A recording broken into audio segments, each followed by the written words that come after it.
Searching for the Dub Sublime, IR61. So much to talk about in this book, because of all the images and then also all the text, right? So many ideas, but the one that I want to draw our attention to is in chapter 4.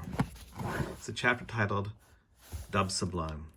And one of the first images that we see in this visual essay is of Alice Coltrane, the great jazz musician. Now, Alice Coltrane was also known as Turiya Sangeetananda, and that was her, was considered her spiritual name. So here she is, standing in her personal space, her home in California, at her ashram, and she's also wearing a sari, a saffron-colored sari, and she's standing beside the harp, which she's famously known for as a musician, but she's also standing beside an altar. And on this altar, we see numerous images, but most notably, we see an image of the man famously known as Satya Sai Baba, her guru. So Alice Coltrane is was a renowned jazz musician, but she was also a practicing Hindu. And I think it's important to qualify her and recognize her and acknowledge her as a Black Hindu, an African-American Hindu. And she's not the only one, who occupies, who found and developed and created this unique sense of identity. There are others. And one of the ones that comes to mind is also in this book, and that is Mr. Latham Dennis Singh. He's a man of Jamaican descent, lives in the United States. He's a practicing Sikh, and here he is standing in front of a portrait of himself that was taken by the photographers Amit and Arup. And he lives as a Sikh, but he also participates in Sikh communities. And here he is as part of a ceremony, an event with other Sikhs, mostly of South Asian descent here.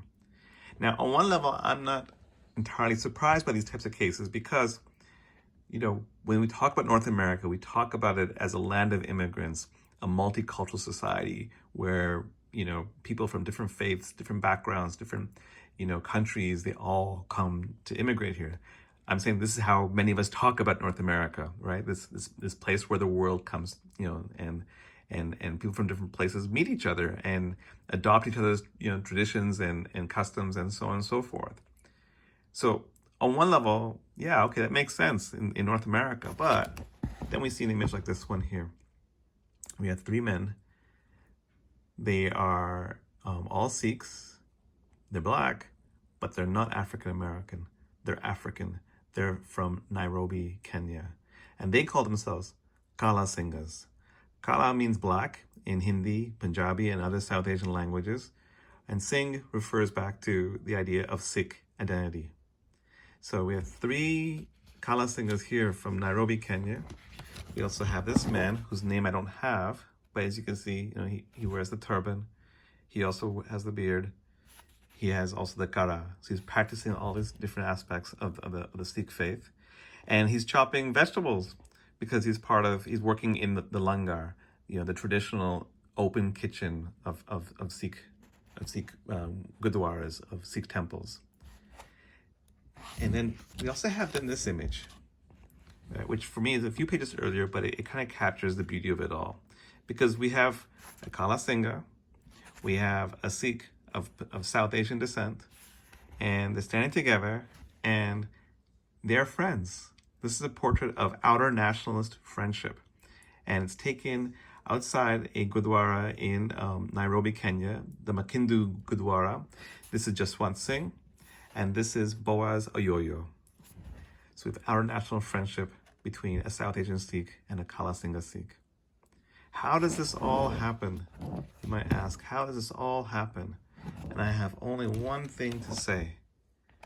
These types of stories come alive, and they're found when you're searching for the Dub Sublime. More Dub to come. Prasonik out.